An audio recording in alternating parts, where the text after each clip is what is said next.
دنوا استودیو دا یک جوان بازرگانن کو ج امارات راش که ولاتن کتابی هاتی هرما کورسان جبو کو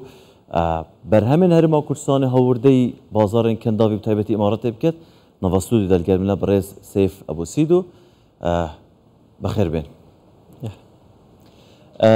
من دموت اهلا بكم يا اهلا يا اهلا الجوي كده سبيب كم البري نها 600 طن بطاطا هاتنا هنا تنجبو بازار اماراتي صباحي برياره بطاط برهمه كديان كو بيجين برا كدي بيت هنا ذكرن بوشي هوا بطاطا كردستاني عجبانت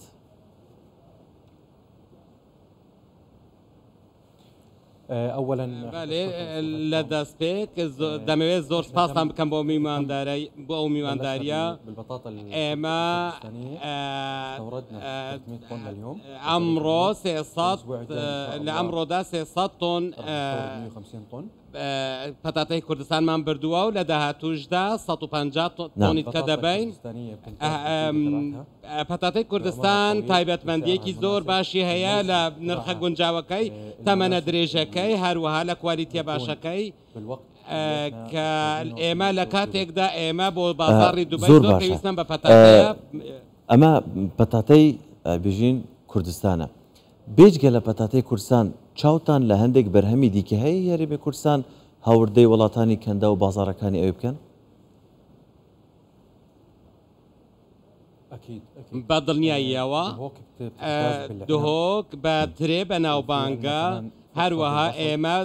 دەرفەتێکمان بۆ پیازیش هەیە بۆ سێ و هەمانە نیازمان وایە ئەم جۆرانە ئێمە ئێستا تاوتێ دەکەین بۆ ئەوەی لە داهاتوودا هاوردەی بکەین بژینین کوردستانê tiriye dihokê çi babetên dî sêv e نعم تفاح بله pêwîstiya we çend heye yanî hîn dikarin eva heyvane çend tanan hawردەی îmaratê bikin بخصوص العنب نقدر ناخذ 10 كونتينر بالاسبوع سبارت بتري امام هفتانه پێویستمان بە 10 کۆنتێنەرە بۆ سێویش بە هەمان شێوە هەمان بڕمان دەوێت 300 تنان هاوردەی ئیماراتê bikin û sêva jî bi heman şêwe başa ev kêşeyên pirzgirêkên li hemberî we ji bo hawردekirina evan babetan çi ye çi mişkîle hevene çi kêşe hevene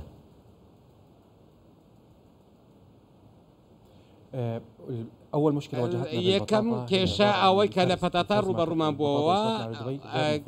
واتە لازم تكون مغسوله جیا نەکرابوونەوە ئێمە پێویستمان بە وێزگەی جیاکردنەوەی پەتاتە هەیە باش لە خراپ ئەوان جێک ڤاڤێری جودا بکات و تعبیەکردنەوە پاکێجینگەوە وەنینە نعم بەڵێ بەدڵنیاییەوە ئەف کێشە هەیە واتە لایەت جۆرێ چاندنیاوە چاوانیە چاندنیاوێ هەوە مشکلت گەل نینە نەخێر چاندنەکەی لە 100 زۆر باشە تەنیا ئەوەی گومانمان لەسەری هەیە ئەوەیە بەحث کرد ئەڤێن هەکو ڕێژەیەکە زۆر هات بیتە چاندن دەما لێکردنەوەدا بێتن میکانزمێکی تایبەت بێتە بکارینان چونکی چێت بیتن هەفتەیەک پێفتت مابینەوەدا ڕێژەیە شەکرێ بێتە زێدەتر بیتن بەرهەمێک و بەرهەمێکی تر ئەوە ئامۆژگاریە هەوە چییە بۆ جوتیاران هي نفس او همان الفاسيلتي اللي بتقدر تعمله همان او جوريه ك دەتوانانی بەکاری بهێنی و پێویستە توانای جیاکردنەوە و لە قوتونان بە شێوەیەکی باڵا بە کوالیتێکی بەرز هەبێت بۆ بازاڕی ئیماراتی ئێمە پێویستمان زۆر بەوە هەیە بتوانین بە بیان گوازینەوە بەرهەمێ جوتیارن هەرێما کورسانێ ئێکوشوان بەرهەمان بوو و سەرێ چەند ساڵە ئەنکو ڤیا بۆ بەری چەند ساڵن هەوە هاوردەی بازارên کەنداوی و جیهانێ کردبە باڵێ ڕاستە بەڵام ئەگەر بۆم دووبارە بکەیتەوە پرسیارەکەت بەرهەمێن یەن هەرێما کوردستانی هەین ji ber kwalîtiyawe baş ewa ku hûn jê razî em çên bêjîn vîya ba berî çend sal berî nûket nav we hawrdey bazarên kendavî û cîhanê kirban اكيد احنا دڵنیاییەوە ئێمە وەک گوتم لە مانگی ڕابردووەوە ئێمە 300 تۆنمان بردووە ئێستا مانگی داهاتوش دەمانەوێت 1000 تۆن ببین و دەمانەوێت ئەو بڕەمانگانە زیاتریش بکەین. بەرهەمێن هەرێما کوردستانê بەشێکی زۆر شۆ من بەرهەمان پێداویستیە نافخۆیە هەرێما کوردستانê و یا عێراقیشی دابین دکەتن. بازرگانên ku li îmaratê û li welatên kendavî ne heta çi as dîv zanyarîn heve çavê wan li berhemê Herêma Kurdistanê ji bo tijîkirina pêdawîstiya welatên xwe yên kendavî giştî. ئێمە وەکو هاوردەکارانی پەتاتە ئەو کاروانە کە بردومانە زۆر باشە بازاڕی ئیمارات زۆر پێویستی بە بەرهەمە کشتتوکالەکانی هەرێمی کوردستانە. جارە بەرین و کەدا کاک باوەر ئەف بازرگانێک و هەنا بژین پتات هاوردەکردین نەخێر دەمەوێت من باسی بازاڕی ئیمارات دەکەمە بەستم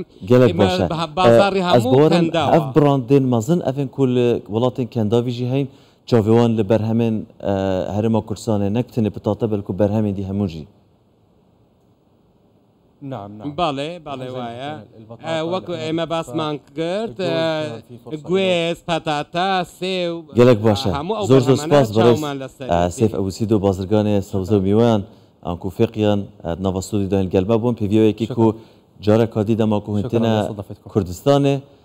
em behs li ser hawırdekirina beşekê zorî berhemên dî. Şükran li estidafetkum. Şükran. Spas dubare. Xêr be. Şükran.